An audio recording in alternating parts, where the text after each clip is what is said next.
Some huge news out there in the Rocket League scene, guys. Something we have seen for other games out there maybe not go so well for the overall state of the game itself. And, well, I want to be upfront and frank with all of you guys. I am not a huge Rocket League trader, Rocket League economy expert, but I just give my opinions on some news out there, and I want to know your guys' thoughts on this situation too. Some huge news now that Epic Games has owned Psyonix for quite some time. It seems they're also going to be enforcing some things upon Rocket League they also do for their other game, their mainstay being Fortnite, that being taking away player-to-player trading starting in December. And just saying it out loud, you can just almost hear the uproar from the community, which was tenfold. It's looking very bad, possibly one of the worst Rocket League updates of all time. As they state, removing player-to-player trading in December, player-to-player trading will be removed later this year. Learn more about this, which we surely should do. We're making this change to align with Epic's overall approach to game cosmetics and item shop policies, where items aren't tradable, transferable, or sellable. This opens up future plans for some Rocket League vehicles to come to other Epic games over time, supporting cross-game ownership. And they're like, oh yeah, vehicles are going to be coming, like this is so cool. But the community response was so totally the opposite. And they also answered some questions about what you can actually do with your duplicate or unwanted items. What if you would actually lent someone an item? They can't really do much about it. They ask about what third-party trading websites or servers are going to do, which pretty much they're going to discontinue those efforts, which a lot of other games have tried to do, especially in games that have real-world trading or maybe gambling issues. As far as I can see, I don't think people are actually gambling their Rocket League items, but this is a huge blow economically, especially to those who have invested or had skins or items in the game. It's a big side, not just of the content, but especially for the player base. Like, imagine if you were a player, let's just screw the alpha boost thing, right? If you were a player with any items and now you can no longer trade them to anybody, friends, family, randoms, all the people out there who want to just slowly upgrade their items over time or get something they want, the trading system is completely gone. And for me, again, not a huge Rocket League guy. I want to know your thoughts down below how detrimental this could be, but clearly a large portion of the community is very upset by this. Thus, the reaction was, oh my gosh, you are killing our game even more. And the giant lingering question being, why are they doing this? Like, why are they forcing this upon a community which they likely know the reaction is going to be largely negative?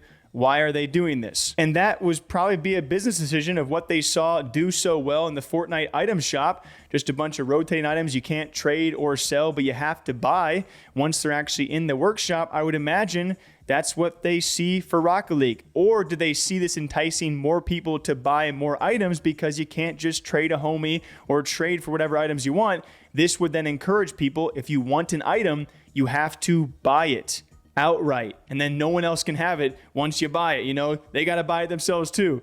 That's what I feel like it is, but I'm not sure. Being that this is a gaming news channel, I'm not the all-encompassing opinion. I'm curious what you guys think, but you just think about, historically speaking, how well or horrid this has gone for other games. I instantly think back to a game that I love near and dear, the RuneScape, the trade limit, the trade ban, where you were literally limited in the amount of things you could actually trade to other people, and they made it so you had to trade equal value, which was ridiculous. Like, RuneScape economically is built on a trading system of like, hey man, like, can you help me out? I want some herbs. Here's some GP. But it was all dependent on the GE price. So if the herbs were, you thought worth this much, but the GE price said they're worth this much, you have to pay the exact equivalent in trading people. It really did put an end, though, to people who were manipulating the system by just trading a bunch of gold account to account to account.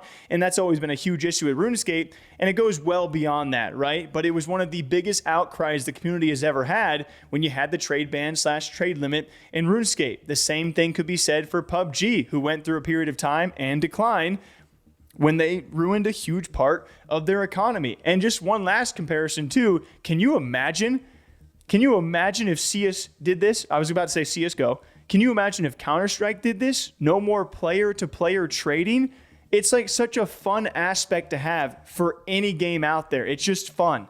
Like, it's what got me into CS, is the economy around the game. It does lead to other routes, which are very, very bad when it comes to, gambling and all that, but it's fun. When you get invested into a game with an economy and a trading system, it's genuinely more fun for a lot of people out there. Not everyone feels that way, but a lot of people do. And for a lot of people who are upset, it might hurt them. But for a lot of other people upset, they're just like, why are you doing this? Like, there's no need to do this. Like, was the game suffering without this, or is the game suffering with player-to-player trading somehow? Like, where's the missing piece here? Is this a financial and business decision, or is this a decision that had to be made? You know? I don't know. I haven't looked up too many theories. Very curious what you guys think about this. You're much smarter than I am. I just think Rocket League, interesting choice, man. Interesting choice made by a company, Epic, who's doing amazing things and runs two of the biggest games out there. Like, they know their communities. They truly do.